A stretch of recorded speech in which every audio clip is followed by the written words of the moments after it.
What's up, ladies and gentlemen? This is the Jose Show. Happy Wednesday, and I hope that everyone is keeping cool from this chilly weather. But anyways, let's get into the hot topics. Now let's talk about TikTok. So as we all know, unfortunately, TikTok was banned for 14 hours this past weekend, which by the way was the weekend before Trump's inauguration. Well, a deal will get done to ensure that TikTok remains available in the U.S. General Atlantic CEO Bill Ford told Axios during an event on Wednesday in Davos, Switzerland. So General Atlantic is a major investor in TikTok's Chinese parent company, ByteDance. Ford is on ByteDance's board of directors. Now, President Trump signed an executive order giving ByteDance 75 more days to work out a change of control deal as required by a law signed last year. So as of Trump's order, ByteDance had not engaged in negotiations with any potential buyer despite the pending ban.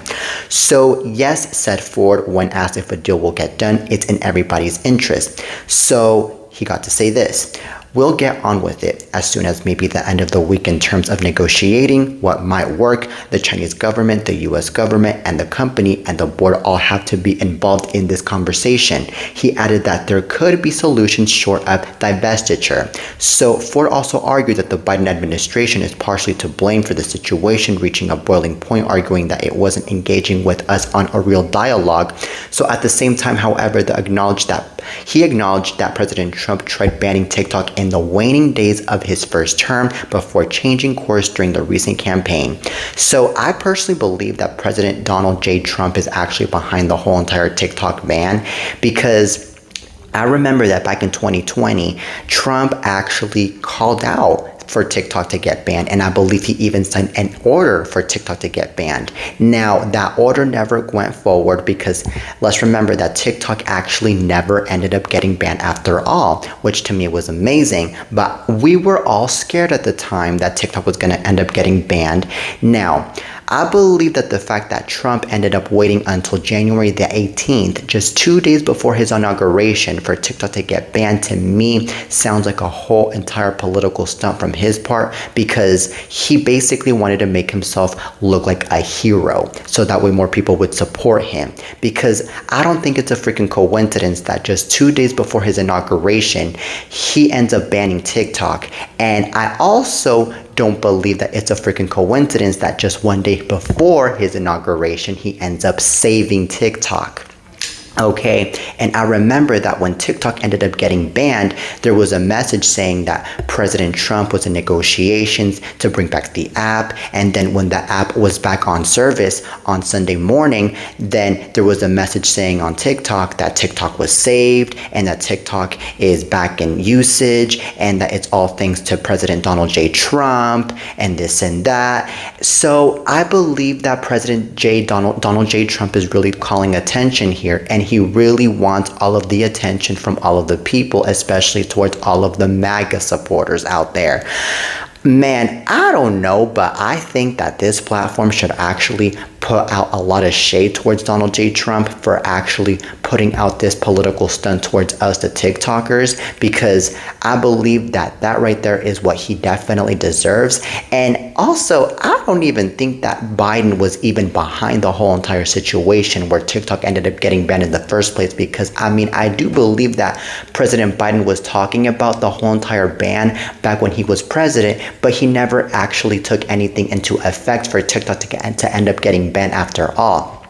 So we really have to be realistic here, ladies and gentlemen, that this right here is just a bunch of political chaos going on. And I just think that there will be a negotiation going on in the next 75 days, because if there's one thing that is very convenient for the US and that is very convenient for TikTok especially, is for TikTok to still be a thing here in the US, because a lot of the people that are in that app actually make a lot of money. And you know, since a lot of people in that app make a lot of money, TikTok also makes a lot of money as well. So anywho, this right here is very important to actually keep. But now on to the next topic. Now let's talk about Blake Lively and Justin Baldoni. So Blake Lively is thrilled Justin Baldoni decided to release unedited footage from It Ends With Us, because she says it only proves her point that she was visibly uncomfortable with Baldoni's advances during the scene.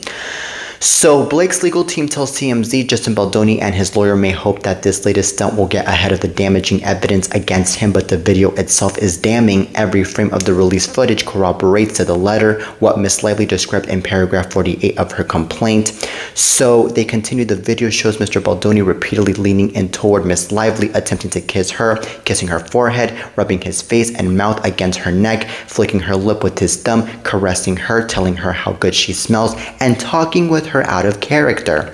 So while it might seem like they were merely actors acting out a scene that's supposed to depict them falling in love, Blake's team points out none of the intimacy was discussed or choreographed. As they put it, every moment of this was improvised by Mr. Baldoni with no discussion or consent in advance and no intimacy coordinator present.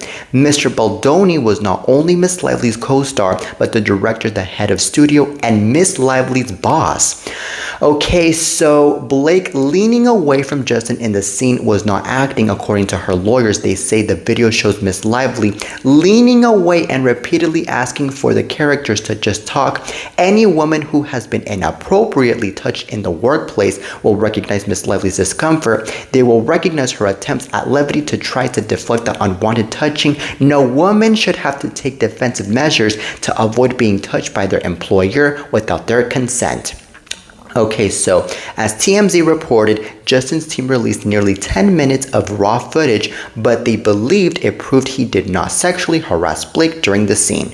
Okay, so if this is all true, that Justin Baldoni was harassing Blake Lively, then I believe that Justin Baldoni should definitely be held accountable for his own damn actions, and I believe that Blake Lively should definitely win the lawsuit, because I believe that nobody, especially women, deserve to be feeling uncomfortable in the workplace. Nobody.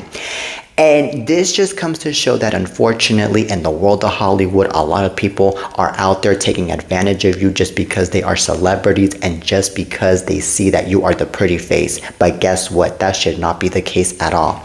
I believe that this whole entire situation could be compared kind of to the whole entire Johnny Depp and Amber Heard situation. It's just that with the difference that this situation is actually a sexually harassing situation and it's not a physical violence situation, you know.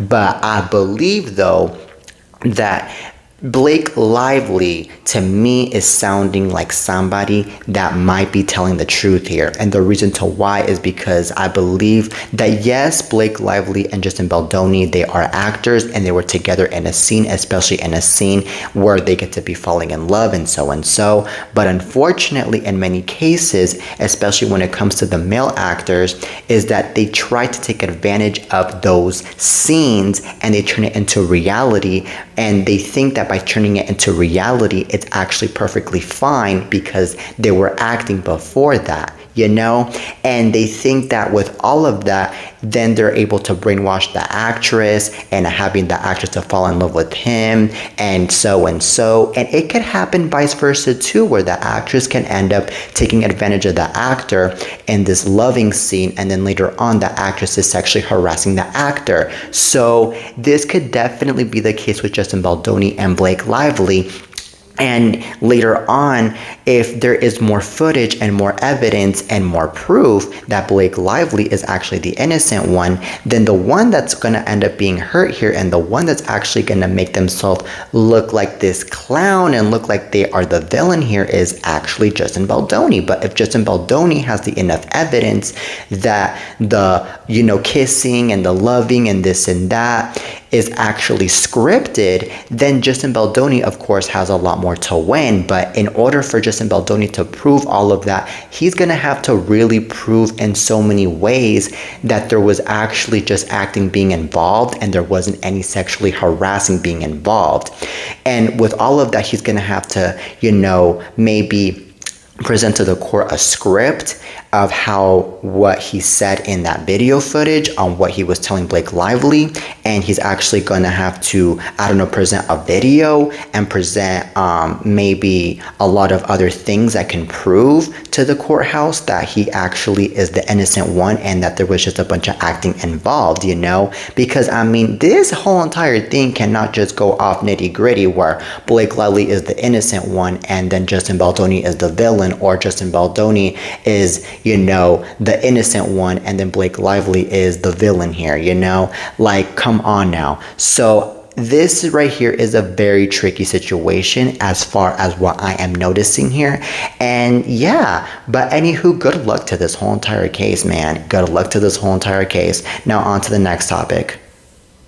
Now let's talk about Jessica Alba. So Jessica Alba is getting far away from her estranged husband, Cash Warren, taking a girls' trip on the other side of the country. Okay, so the actress just shared a bunch of photos from a recent vacation to the Big Apple, and she's surrounded by friends and family, including her daughter Honor, who she shares with Cash and Giada De Laurentiis. Okay, so Jessica says the girls' getaway included meals at some of New York's finest restaurants and a Broadway production of Oh Mary. So the trip comes on the heels of Jessica's separation from Cash, her husband of 17 years and the father of her 3 kids. So TMZ broke the story. Jessica and Cash are moving forward with divorce. Okay, so Jessica and Cash haven't been wearing their wedding rings recently, and she's without the ring here, and she said it's now time for us to embark a new chapter of growth and evolution as individuals. Alright, so this right here is actually a sign of moving on, and I am actually glad that Jessica Alba is moving on from Cash Warren, especially if there is something pretty awful going on in between Cash Warren and Jessica Alba. Now, I think that Jessica Alba doesn't need anything from Cash Warren because, Jessica Alba is rich, she is a well-known actress, and she is highly loved, and she has her friends and she has her family to comfort her anyways. So there's also that. And, many people and many women can really survive being single parents because I understand that you really need the co-parenting, you really need the help from your spouse or from your partner to actually parent the kids, but Jessica Alba, man, she is a tough woman anyways, and she is like handling it like a boss with this whole entire divorce anyways, because it doesn't sound like it to me that she's actually suffering while she's divorcing from this guy. Because if she was actually suffering through this whole entire divorce, trust me, she wouldn't be with her friends and she wouldn't be over in New York City enjoying a Broadway production. Like really, like she would be at home crying and she would be watching TV and that's it. Because that's usually what happens with people that are suffering through a divorce. And I think that Jessica Alba might have been like, you know what, this guy just wasn't worth it, and Cash Warren can move on with his own damn life and do whatever the hell he wants, and I'll do whatever the hell I want to, because it is what it is at the end of the day, and we all have the liberty to do whatever the hell we want to do at the end of the day. So, yeah, I really think that this story isn't really as sad as the other divorce stories that have been going on anyways.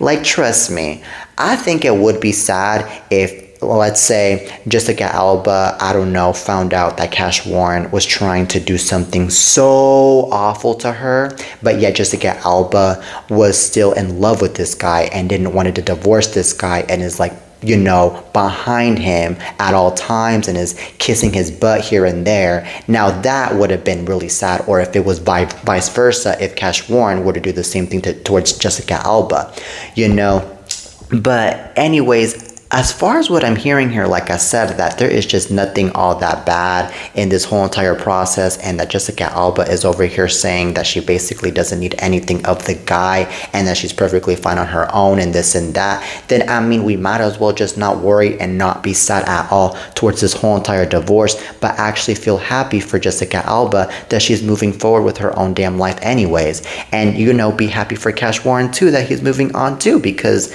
that's how it is, and that's how it should be. But anywho, good luck to these two, and that is all I have to say about this. Now on to the next topic. Now let's talk about Duck Dynasty. So Duck Dynasty is set for a comeback in 2025. The Robertsons are officially returning to the small screen with the reboot of their popular series. So apparently A&E, the network behind the popular docuseries, announced Wednesday the return of DD, which has been rebranded as Duck Dynasty: The Revival.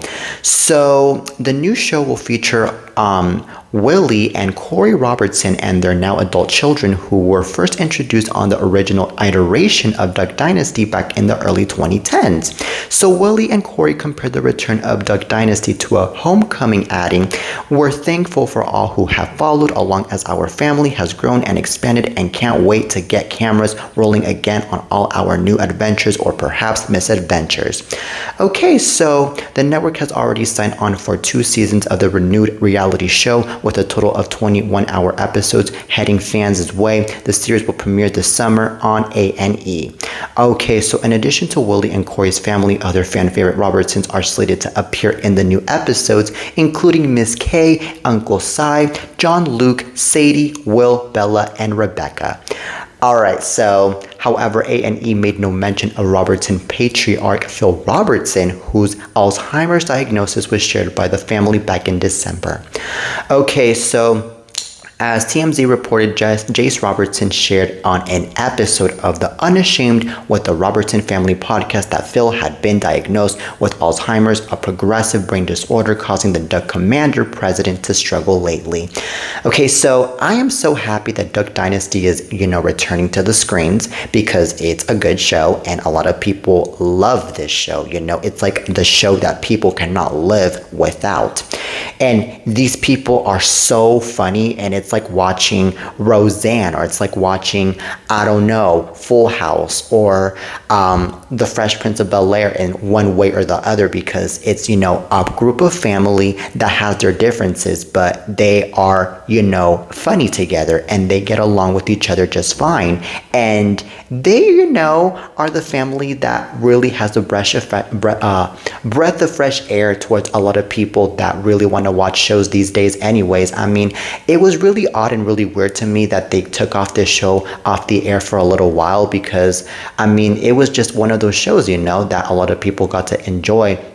But I mean, I'm not surprised that the guy Phil is now not going to be in the show, probably because of the fact that he has Alzheimer's, but at the same time, I mean, I believe it's a good thing that he's not going to be returning anyways, because if Phil Robertson were to be in the show, then it would have, been a huge embarrassment for Phil Robertson, because having Alzheimer's is not an easy battle, and it's really harsh and it's really embarrassing having to be facing the camera when you are dealing with something like that, because basically he would just be, forgetting who he's working with and where he's at and a bunch of other things, and it would not just give him a hard time, it would also give the cast a very hard time if Phil Robertson were to be returning to the show.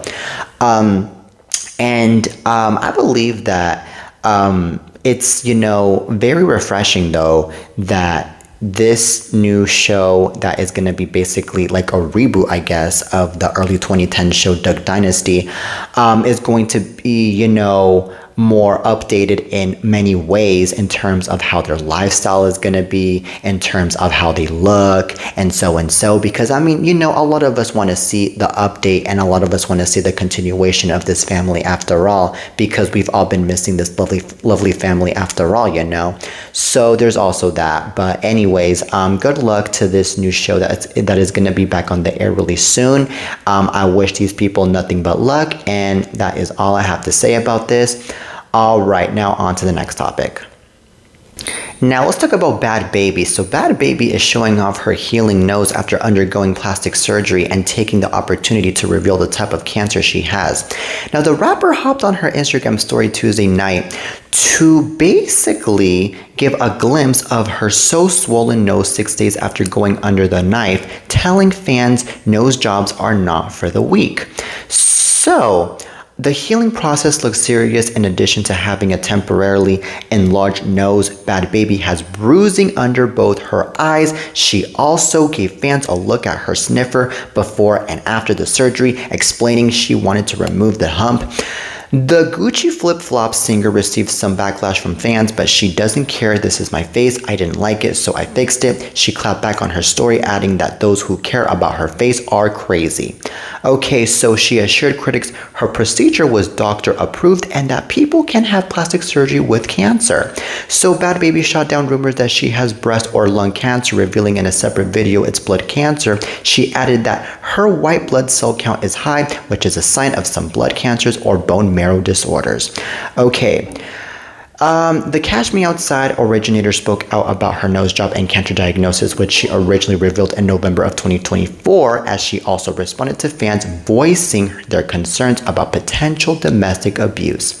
So this isn't saying that Bad Baby is over here giving herself a nose job even though she is going through a cancer treatment and even though she's going through cancer, because at this point she should just be focusing on her cancer instead of focusing on looking good. Because I understand that it's really cool having to, do some stuff for yourself that makes you feel happy and that makes you look even better, but I don't think that's nowhere near as important as actually focusing on your health, because I just think that with her having this whole entire plastic surgery on her nose is actually going to worsen her cancer, or it's gonna, worsen her in just some way, because of the fact that, yes, I understand that it's not gonna affect her cancer maybe, but I do believe that it's actually going to worsen her in terms of how she feels with her own body. And by that, I'm trying to say that she is going to feel even more weak with this surgery and the cancer that she is going through.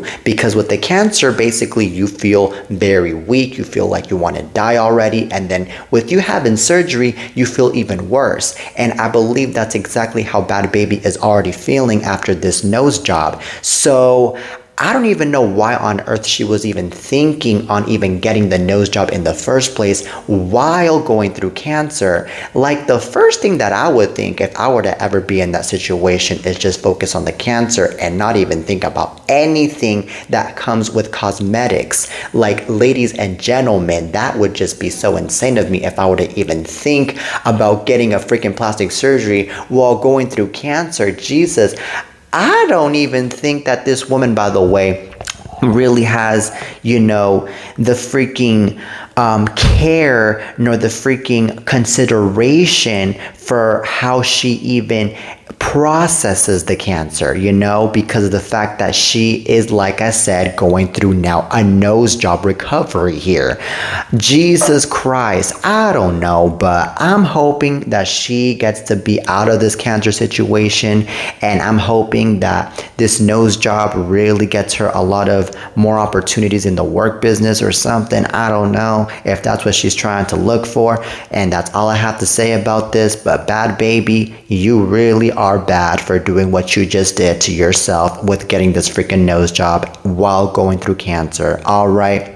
But anywho, that is it for today's show, ladies and gentlemen. I really hope you guys enjoyed today's lovely episode of The Jose Show. Till next time, and peace.